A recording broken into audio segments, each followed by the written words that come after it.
Tjaba tjena och välkommen till geovloggen. Idag ska vi bege oss till Östra Vingåker utanför Katrineholm i Södermanland. Där har vi tagit sikte på en led som heter Bodaholmsleden. Det finns på själva cache-serien där finns det 8 cacher. Sen finns det några ströcacher med 2 stycken traddar och en multi som vi ska ta sikte på.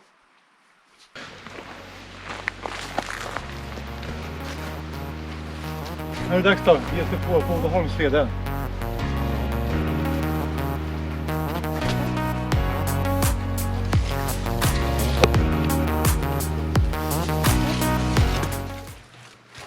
Ja, vi kommer fram till cache nummer 2 på den här slingan. Den första var ungefär 200 meter åt det hållet. Men där var vi bortskrämda från 4 argsinta hundar. Vi hittade den dock, men ja, det enda ni hade hört med filmen då var vaff, vaff, vaff, vaff. De vill inte ha oss där. Den här cachen vill inte bli hittad. Terräng 2,5, kanske lite högre upp på marken nu.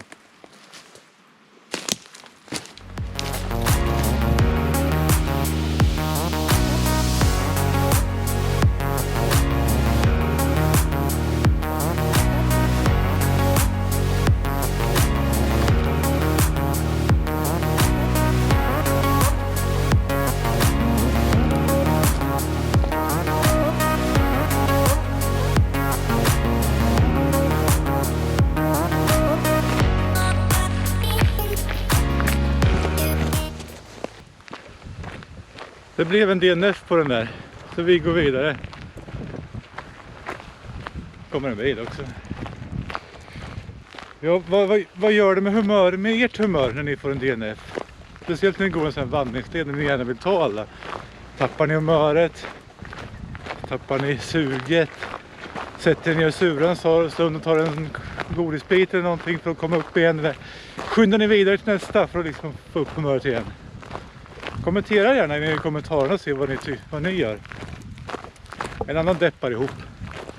En liten stund, så ger man sig på nästa och hoppas på att man ska hitta den. Och så när man hittar den så blir man gladare och kan fortsätta. Så nu går vi vidare till nästa.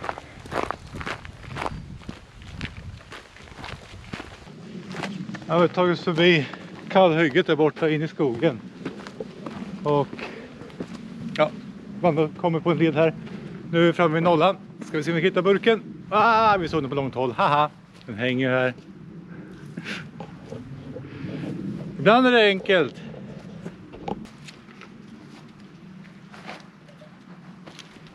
Men som ett flygplan flög den ut. Nästan full loggremsa. Och pennan har jag inte tappat. Så där, det är så här det ska vara när man går på en vandringsled. Det ska vara snabbt och enkelt. Man bara njuter av miljön, så att säga. Vi drar oss vidare mot nästa burk. Nästa burk heter som kommer 220 meter längre bort. Uh-oh.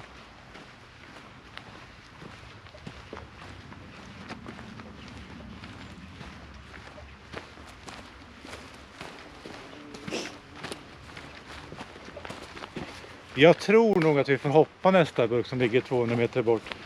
Senaste loggen är behöver underhåll. Och sen är det 2 DNF'er. Så jag gissar på att den är borta.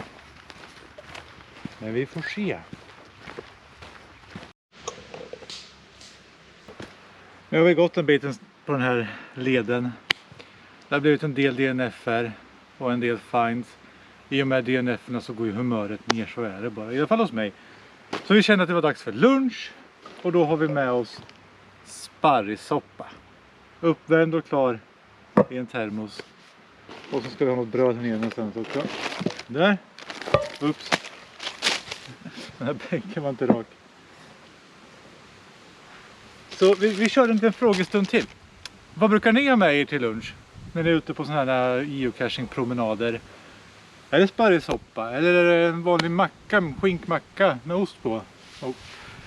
Eller kör ni fram stormköket och kokar någonting riktigt gourmet? Nej, men skriv någonting där nere så får jag tips. Jag vill ha tips på vad jag kan äta när jag är ute. Jag har massvis med tips, men de kan vi ta med senare tillfälle. Ja, nej, men jag ska hugga in innan humöret går käpprätt åt helvete.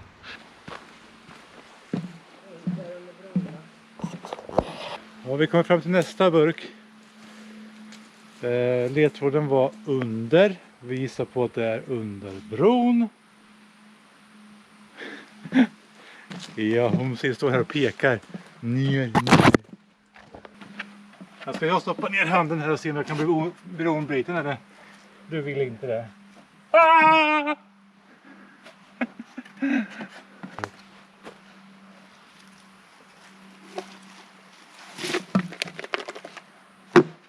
Hittar den. Och ingen orm där i heller. Det var det. Men nej, det var allt för den här leden. Tusen tack för att ni tittade. Och prenumerera gärna. Vet ni, den här runda cirkeln. Klick, klick, klick, klick, klick. Ja, snyggt. Och sen så gör ni det. Och så är ni mina fans. Och så kommer det nya videos. Bra va? Vi hörs!